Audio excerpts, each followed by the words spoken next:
দশকের পর দশক ধরে তিস্তার পানি বণ্টন নিয়ে শুধু আলোচনা আর প্রতিশ্রুতিতেই আটকে রেখেছে ভারত। বাস্তবে একটি চুক্তিও হয়নি। এবার সেই অপেক্ষার অবসান ঘটিয়ে নয়াদিল্লিকে পাশ কাটিয়ে সরাসরি বেইজিংয়ের দিকে ঝুঁকছে ঢাকা। তিস্তা নদী ব্যবস্থাপনা ও পুনরুদ্ধার প্রকল্পে চীনের সঙ্গে কাজ শুরুর উদ্যোগ নিয়েছে বাংলাদেশ সরকার, আর বেইজিং জানিয়ে দিয়েছে তারা সম্পূর্ণ প্রস্তুত। তিস্তা ইস্যুতে বাংলাদেশ দীর্ঘদিন ভারতের উপর নির্ভরশীল ছিল। একের পর এক বৈঠক হয়েছে, উচ্চ পর্যায়ের সফর হয়েছে, আশ্বাস এসেছে, কিন্তু চুক্তির মুখ দেখেনি। এই দীর্ঘ অচলাবস্থার মাসুল দিতে হয়েছে উত্তরাঞ্চলের লাখো মানুষকে। শুষ্ক মৌসুমে পানির অভাবে ফসল নষ্ট, জীবিকা ধ্বংস, এই বাস্তবতাই শেষ পর্যন্ত ঢাকাকে বিকল্প খুঁজতে বাধ্য করেছে। চীনের পররাষ্ট্র মন্ত্রণালয় স্পষ্ট করে জানিয়েছে এটি বাংলাদেশ ও চীনের মধ্যে দ্বিপাক্ষিক একটি উন্নয়ন সহযোগিতা প্রকল্প।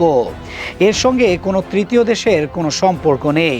নদী ব্যবস্থাপনায় প্রযুক্তিগত সহায়তা, পানি সম্পদ উন্নয়ন এবং স্থানীয় জনগণের জীবনমান উন্নয়নে অভিজ্ঞতা ও সম্পদ ভাগাভাগি করতে রাজি বেইজিং। তবে পরিস্থিতি নিয়ে শঙ্কা বাড়ছে ভারতের কাছে, কারণ তিস্তার অববাহিকা ভারতের উত্তর পূর্বাঞ্চলের সঙ্গে সরাসরি সংযুক্ত এবং কৌশলগতভাবে অতি গুরুত্বপূর্ণ শিলিগুড়ি করিডোরের একেবারে কাছে। নিরাপত্তা বিশ্লেষকরা মনে করছেন এই অঞ্চলে চীনের সক্রিয় উপস্থিতি ভারতের কৌশলগত হিসাব জটিল করে তুলতে পারে। তবে বেইজিং সেই আশঙ্কাকে নাকচ করে বলেছে এটি ভূরাজনৈতিক প্রতিযোগিতার প্রকল্প নয়, এটি উন্নয়নের প্রকল্প।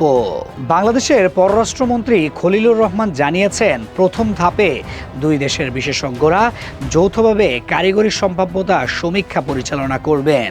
সেই সমীক্ষার ফল ইতিবাচক হলে পরবর্তী ধাপে প্রকল্প বাস্তবায়নে আর্থিক ও কারিগরি সহযোগিতার বিষয়ে চূড়ান্ত সিদ্ধান্ত নেওয়া হবে। তিস্তা এখন আর শুধু একটি নদীর নাম নয়, এটি দক্ষিণ এশিয়ার কূটনৈতিক সমীকরণে একটি নতুন চ্যালেঞ্জের নাম।